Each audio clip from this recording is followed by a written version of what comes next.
longo dos anos, muitos cristãos têm se dedicado a lidar com a injustiça e opressores ao se envolver com aquilo que nós chamamos de justiça social. Mas aqui, queridos, aqui há algumas distorções. Existe um segmento, e eu não sei como isso existe, mas é possível e existe no mundo caído em que vivemos, cristãos de linha marxista, que defendem que justiça social é a ideia de que as igrejas devem ter como primazia em sua agenda trabalhos voltados aos pobres, favelas, educação, alcoolismo, crimes e etc. Isso não são coisas ruins em si mesmo. Os cristãos devem estar preocupados com a pobreza, com a favela, com a falta de educação no nosso país. E nós estamos em uma igreja, nós fazemos parte de uma igreja que se preocupa com isso. Nós temos irmãos na igreja trabalhando em albergues, trabalhando com menores em centro de reabilitação, trabalhando em capelania. A nossa igreja é uma igreja que se preocupa com os desamparados, com os necessitados, com os oprimidos. Mas a nossa igreja também se preocupa em tomar o cuidado para não exagerar no que a Bíblia diz sobre o pobre e a justiça social. Nós vivemos num contexto evangélico onde muitos evangélicos estão fazendo a Bíblia dizer mais sobre a justiça social e o pobre do que realmente ela diz. Eu tenho visto crentes até bem intencionados ensinando que a amenização da pobreza é o principal assunto da história bíblica. Falam como se a Bíblia fosse quase que totalmente sobre o pobre.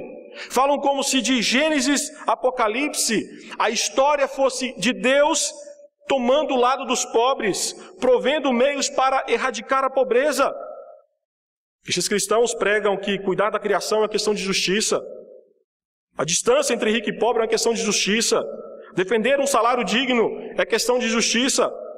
E por pensar dessa forma, sobre justiça social, eles atacam cristãos da classe média que dão dízimo, que oram, que trabalham muito, que tratam os outros com justiça e servem fielmente a igreja local, mas que não têm tempo para contribuir e se envolver em toda a causa social. É evidente que como igreja devemos procurar encontrar formas de enfrentar aqueles que oprimem os mais fracos neste mundo. Porém, o problema é que estes cristãos, defensores desse tipo de justiça social distorcida, tendem a acreditar que a igreja precisa mudar a estrutura social de um povo antes que possa falar a ele sobre Jesus Cristo.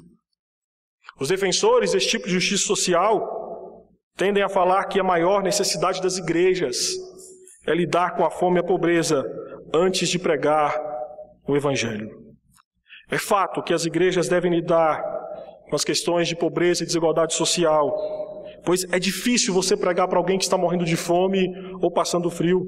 Porém, o grande problema de tentar erradicar a fome primeiro, para depois pregar o Evangelho, é criar aquilo que Steve Colbert chama de cristãos do arroz.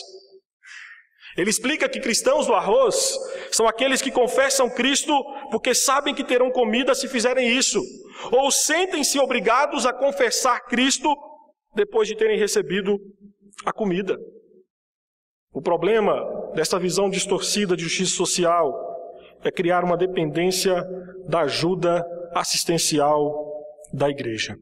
E normalmente, os defensores deste tipo de justiça social não querem ofender as pessoas a quem eles querem ajudar.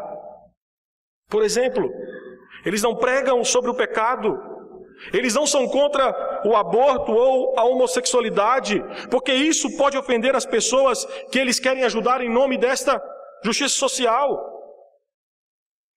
Eu confesso a você que seria muito bom se esses que distorcem o conceito de justiça social das Escrituras Sagradas lessem e entendessem Mateus 26:11, que nós lemos na nossa liturgia, quando Jesus disse: porque os pobres sempre os tendes convosco, mas a mim nem sempre me tendes.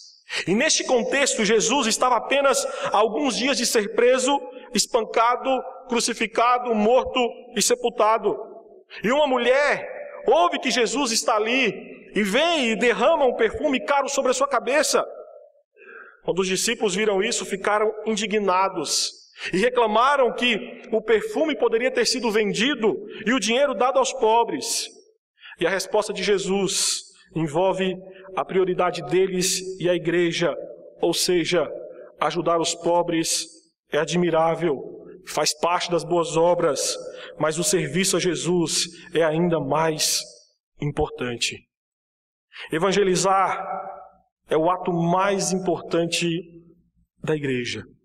Evangelizar é o ato de falar às outras pessoas sobre uma miséria em que estão e como podem ser salvas delas.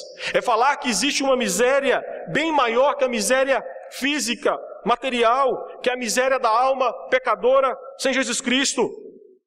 Compartilhar as boas novas de Jesus Cristo é um ato de amor e compaixão profundo pela pessoa evangelizada. É verdade que o cristão é alguém que ama dando comida, lutando contra as opressões existentes na sociedade, mas ama mais profundamente pregando o Evangelho. A principal missão da igreja não é mudar as estruturas sociais existentes, mas chamar pessoas caídas a se renderem aos pés de Jesus Cristo. Não é responsabilidade principal da igreja corrigir todo o erro ou satisfazer toda a necessidade social, mas anunciar que Jesus Cristo é o Filho de Deus e que, crendo, todos tenham vida eterna. Nossa missão principal é levar os oprimidos a entenderem que suas lágrimas podem não ser enxugadas neste mundo, mas com certeza em Cristo serão confortadas nessa existência e totalmente enxugadas na eternidade.